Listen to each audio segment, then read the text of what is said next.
Hoy en día existen casi 65 millones de kilómetros de carretera por toda la superficie de la Tierra. Si tenemos en cuenta la distancia que hay entre la Tierra y Marte, en el preciso momento en el que están más cerca en todo el año, la Tierra y Marte se encuentran a 55 millones de kilómetros. Es decir, si pusiéramos toda la carretera en dirección a Marte y pasáramos por el espacio, podríamos llegar a Marte con los kilómetros de carretera que hay en todo el planeta. Y no solo a Marte, también podríamos llegar a Venus. De la Tierra a Venus, en el momento más cercano, se encuentra a 40 millones de kilómetros. La industria automovilística es gigantesca en todo el planeta. En 2023 se fabricaron entre coches de transporte y coches comerciales 93 millones de unidades de coche. Si pusiéramos en fila todos los coches, podríamos poner un coche cada 1,4 kilómetros entre toda la carretera del planeta. Es una auténtica barbaridad. Y es por eso mismo que es normal que nuestro pensamiento nos esté intentando llevar un poquito más lejos. Nos esté intentando llevar al mismísimo cielo. La ciencia ficción lleva años poniéndonos la miel en los labios con los coches voladores, pero ya lo tenemos aquí. En 2026 sale a la venta el primer coche volador de la historia. El vehículo ya ha completado más de 170 horas de vuelo y ha superado 500 pruebas de despegue y aterrizaje. Tiene 1000 kilómetros de autonomía y afirman que tiene una velocidad máxima segura de 200 km/h, aunque podría alcanzar incluso los 290. Puede volar hasta los 4500 metros de altura y es el mismísimo Aircar el que permite todo esto. Tenemos el primer coche volador delante de nuestros ojos y no somos conscientes de cómo esto va a cambiar la vida de todo el planeta. Pero espera, ¿Cómo que el primer coche volador? Si repasamos la historia, no solo podemos encontrar un primer coche volador, ni dos, ni tres, ni cuatro, podemos encontrar muchísimos primeros coches voladores y nadie se pone de acuerdo de cuál fue el primero. En 1989 aparece el Aviauto, un ingenioso modelo de coche volador con alas y cola abatible y removible. Pero es que tenemos modelos de coches voladores muy anteriores a este. Prepárate porque la lista es muy larga. Está el Ave Missar, fabricado en 1973. El Ford Pinto, un coche Ford al que se le pusieron alas de avión. En 1949 otro coche, en 1946 otro coche, en 1940 se construye un híbrido entre automóvil y helicóptero. Y también hay modelos en el 37, en el 17 y en 1906. El primer coche impulsado por un motor de combustión interna fue el Benz Patent Motorwagen en 1886. Y esta invención del coche provocó que muchas personas intentaran crear otros métodos de transporte. Fueron los hermanos Wright los que consiguieron innovar y crear la primera máquina que volase en 1903. Y esto también hizo que muchas personas intentaran fusionar estos dos mundos para crear el vehículo volador como coche volador. Pero antes que nada vamos a hablar un poco sobre la historia y vamos a ver los tipos de motores que se fueron creando. El primer motor, entre comillas, de toda la historia fue la eolípila, confeccionada en el siglo I por Herón de Alejandría. Esta estaba constituida generalmente por una esfera o cilindro, por tubos curvos conectados por donde se expulsaba el vapor. La fuerza resultante por esta expulsión hace que el mecanismo empiece a girar, según la ley de acción-reacción. Normalmente, el agua se calienta en otra cámara y se une a la anterior mediante tubos por donde pasa el vapor. Pero no fue hasta la revolución industrial que la máquina de vapor se volvió verdaderamente útil, práctica y eficiente. A través de este desarrollo fue Thomas el verdadero inventor de la primera máquina de vapor comercial que se utilizaba principalmente en las minas. Se utilizaba para bombear el agua que se encontraba en el interior de las minas hacia afuera, por eso se le llamaba el mejor amigo de los mineros. Utilizaba esta fuerza de bombeo para eliminar las inundaciones dentro de las galerías de las minas, así evitar inundaciones y mejorar la productividad. No obstante, esta máquina tenía grandes limitaciones, ya que tenía bastante riesgo de explosión. En el año 1796 fue Watt quien acabó patentando la idea de la máquina de vapor. Por eso es que se le considera el inventor de la misma. Y además él se dio cuenta de cómo estaba funcionando actualmente la máquina de vapor y de que de esta manera estaba habiendo una pérdida de calor que se podía evitar perfectamente. Esta pérdida aparecía sobre todo a la hora de mover los pistones, así que diseñó su máquina de vapor de tal manera que este calor perdido se aprovechara. Esto fue lo que permitió pasar este mecanismo al mundo del transporte. Durante estos años, la economía empezó a pasar de ser fundamentalmente basada en la agricultura y en el comercio a estar basada a la urbanización y a la industria, utilizándose máquinas como mano de obra y como principal manera de producir. Pero hoy estamos hablando de coches y como ya hemos mencionado, en 1886 se inventó el primer motor de combustión interna a 4 tiempos y por ende el Benz Patent Motorwagen. un vehículo motorizado con motor de gasolina. Tenía 3 ruedas y esto dio inicio al mundo del automóvil y también a una de las empresas más grandes del mundo actualmente, Mercedes-Benz. La IA dice que no es de las más grandes del mundo, así que no me hagáis caso. Hoy en día existen coches que pueden alcanzar los 490,48 km/h, acelerar de 0 a 100 en menos de 2 segundos y muchas más cosas interesantes que son dignas de alabar, igual que a los ingenieros que lo han diseñado. El Aircar es otra obra maestra entre muchas otras. Y aunque a primera vista no lo pueda parecer, un coche volador como el Aircar no es igual que un avión, y esto es principalmente por 2 diferencias. La primera diferencia es que un coche volador es como se dice el nombre, es un coche volador.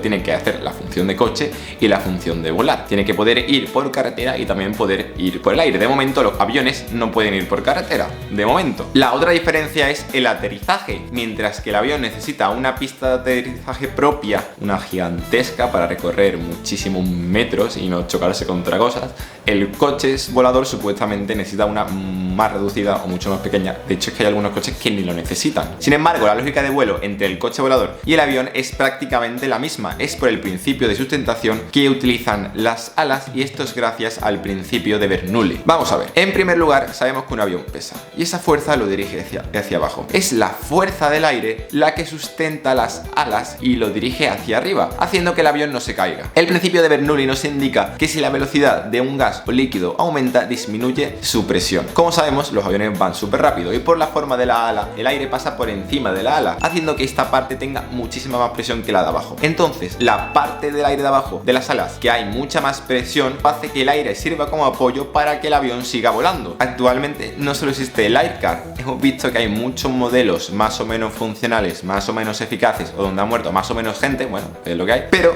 modelos estilo prototipo que también son más o menos seguros y se han hecho pruebas con ellos. Los modelos funcionales de coches voladores se pueden dividir en 3 grupos. Están los de ala fija, que suelen ser coches simplemente a los que se le han puesto alas, y estas alas son removibles, porque si un coche no puede ir por la carretera con las alas. Estos son los coches voladores que todos nos imaginamos y que nos enseñan casi siempre en las películas. Pero también tenemos los girocópteros, como los tiene Doraemon. Los girocópteros son más bien una fusión entre coche y helicóptero. Al coche se le ponen las hélices del helicóptero y empiezan a girar, y entonces pues se pueden subir para arriba y volar. Pero hay un modelo todavía que no he dicho, y ese es mi modelo favorito: los Vertical Takeoff and Landing. Estos modelos son básicamente como drones tripulados, que son los que verdaderamente podrían funcionar como vehículo personal. Y entonces, ¿por qué no estamos usando ya este tipo de modelos de coches voladores? O al menos no estamos invirtiendo más dinero en ellos para utilizarlo lo más pronto posible. Pues hay problemas de seguridad y de gestión mundial.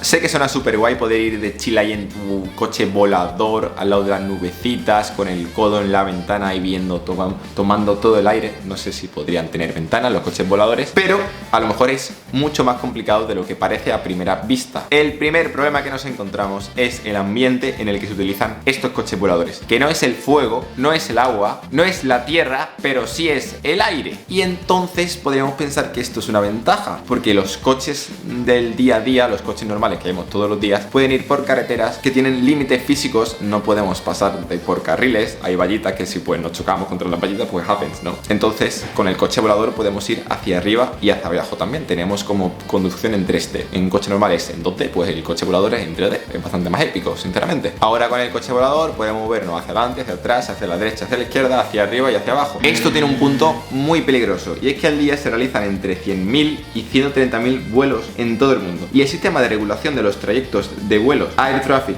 Management, es hoy en día enormemente complejo. Debe existir una coordinación precisa de todos los vuelos que se realizan simultáneamente y una perfecta planificación de todos los vuelos que se vayan a realizar en el futuro. Si aparece una democratización de los coches voladores, significaría que cualquier persona podría coger su coche volador e ir por el aire, y entonces estos 100.000 o 130.000 vuelos diarios se convertirían en muchísimos más. Si se democratizan los coches voladores, el sistema no sería solamente complejo, sería directamente insostenible. Y una pequeña lección: para la gente que no sepa lo que significa democratizar, esto es cuando un objeto o bien ya es posible la adquisición para cualquier persona y también su uso. Por ejemplo, si se democratiza la vivienda, significa que cualquier persona puede tener una vivienda siempre y cuando, por ejemplo, pues pida un préstamo. O si se democratiza el coche volador, significa que sería algo normal que una persona utilice el coche volador independientemente de su situación.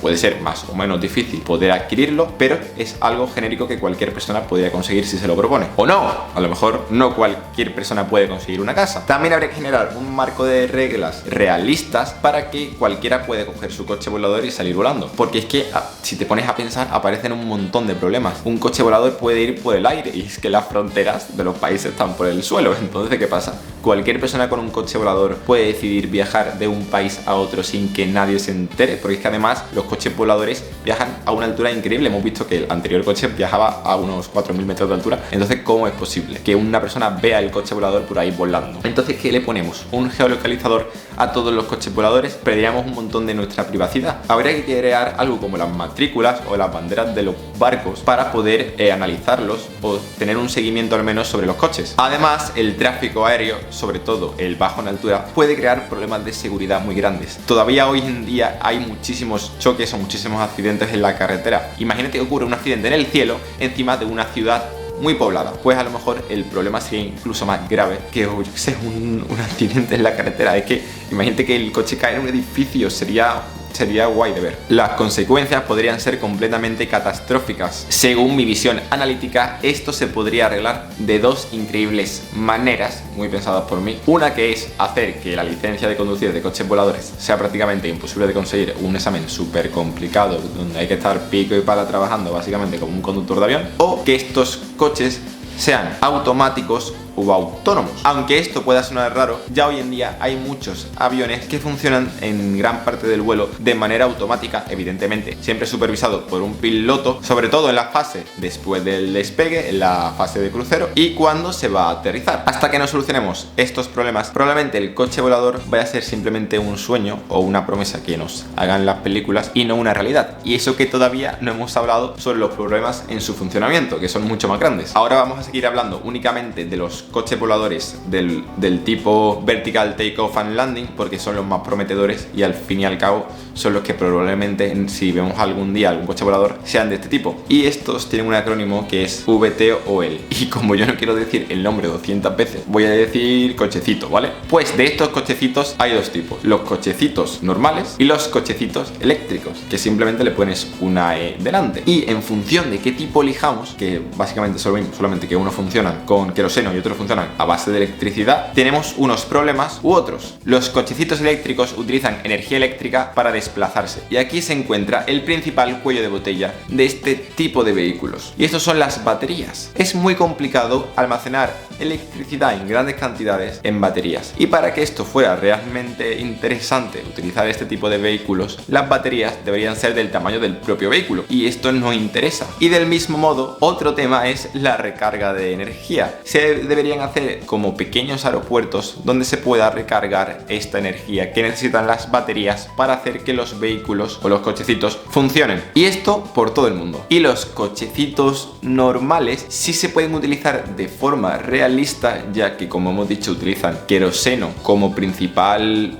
fuente de combustible, y este tiene muchísima densidad energética. Por ende, no es un problema la energía que se necesita para poder mover el coche, sino que los problemas vienen de otro lado. Y estos son de los costes y del ruido que hacen estos vehículos. El Aircar es uno de estos cochecitos y, como ya hemos visto, vale 1 millón de euros. De aquí, evidentemente, nadie va a gastarse 1 millón de euros en este coche en su vida. Pero es que no es solo el coste de adquisición, también es el coste de mantenimiento. Los aviones, por ejemplo, tienen muchísimas revisiones. Tienen revisiones diarias de lo esencial, que es básicamente el aceite, y tienen revisiones periódicas cada 2 o 3 días, y también revisiones periódicas cada vez más exhaustivas cada ciertos periodos de tiempo. Y por el lado del ruido, es que son tan ruidosos como un helicóptero, y los pilotos, los tripulantes y los ayudantes que ayudan a elevar estos vehículos, pues se tienen que poner casquitos en las orejas para no quedarse sordos. Es que solamente imagínate que estás tranquilamente en tu casa durmiendo y de repente tu vecino se despierta a las 6 de la mañana para ir al trabajo en un putísimo coche. cochecito para joderte y te despierta de tu increíble sueño. Pues a mí no me haría ni puñetera gracia, sinceramente. Una persona que se había propuesto arreglar todos estos problemas es Larry Page, cofundador de Google, un increíble empresario, investigador, ingeniero, judío. Es la séptima persona más rica de todo el planeta. Imagínate lo listo que es. Pues ese señor de aquí fundó en 2010 Tia Aero, o algo así, no sé cómo se pronuncia, pero es que en 2015 transformó esta empresa en Kitty Hawk, una empresa maravillosa que fusiona el mundo de los gatetes y de los halcones. ¿Y qué iba a fabricar sino la empresa? ¿Qué vehículos voladores? Evidentemente. La empresa exploró el mundo de los cochecitos que despegan y aterrizan verticalmente y fue Larry Page el que financió toda la empresa, o la mayor parte de la empresa, con cientos de millones de dólares. El Flyers fue el primer intento de Kitty Hawk de diseñar un coche volador para su venta al público. Este modelo original fue improvisado a partir de una tabla de surf y de piezas de drones en un solo fin de semana. O sea, imagínate la cabeza de este hombre cómo tiene que pensar para improvisar un coche volador en un fin de semana con una tabla de surf, que las tablas de surf van por el agua, no por el aire. Pero este cochecito era de tipo eléctrico y, como ya hemos visto, tiene limitaciones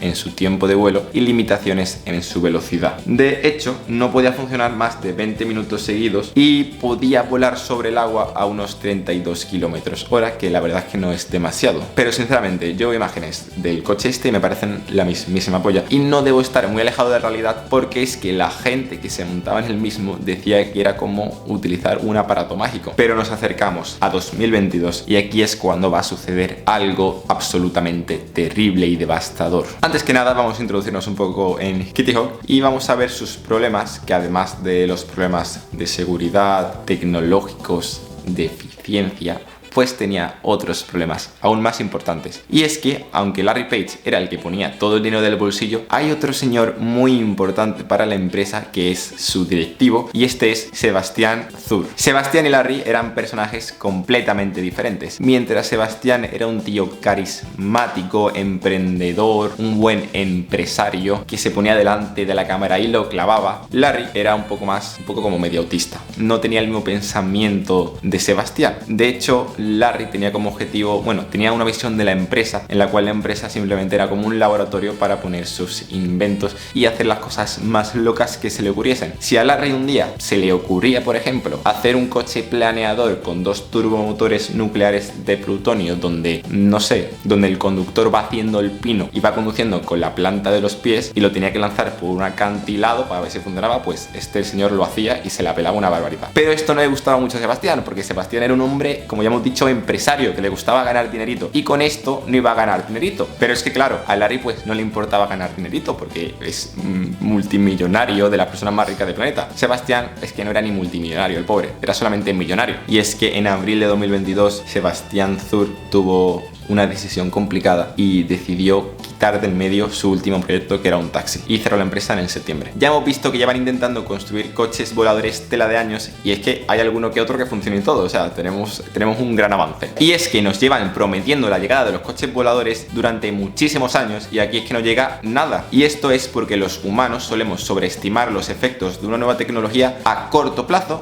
e infravalorar los efectos a largo plazo. Pequeños avances sobre estos temas hacen que seamos demasiado optimistas sobre cómo va a evolucionar o cómo va a mejorar este tipo de tecnologías, y la realidad es que las cosas no van tan rápido. Cuando, por ejemplo, seguramente los directores vieran a pequeños avances sobre los coches voladores, directores de películas, pues dirían, coño, esto es el futuro, vamos a ponerlo en nuestras pelis, porque la gente va a ver coches voladores y se va a quedar flipando y va a pensar que esto es el futuro. Esto hace que la gente piense que cuando la idea evolucione será inevitable incorporarla en nuestras vidas y que mejore la vida del mundo entero. Pero esto no es realmente así, porque conforme va apareciendo la realidad de la nueva tecnología, la propia gente es la que se da cuenta de los fallos que esta nueva tecnología tiene y la acaba o desechando o viendo de otra manera. Esta es la ley de Amara y nos ayuda a comprender muchas de las burbujas que han ocurrido, por ejemplo, en el mercado inmobiliario, como la burbuja de los .com o de la burbuja del ferrocarril, que no quiere decir que esto fuera completamente inútil. De hecho, las páginas web y el ferrocarril en su momento han sido súper útiles y pues nuevas tecnologías súper avanzadas, pero que se sobreestimaron. Y esto lleva ocurriendo durante toda la historia. De hecho, hoy en día podemos ver ejemplos como por ejemplo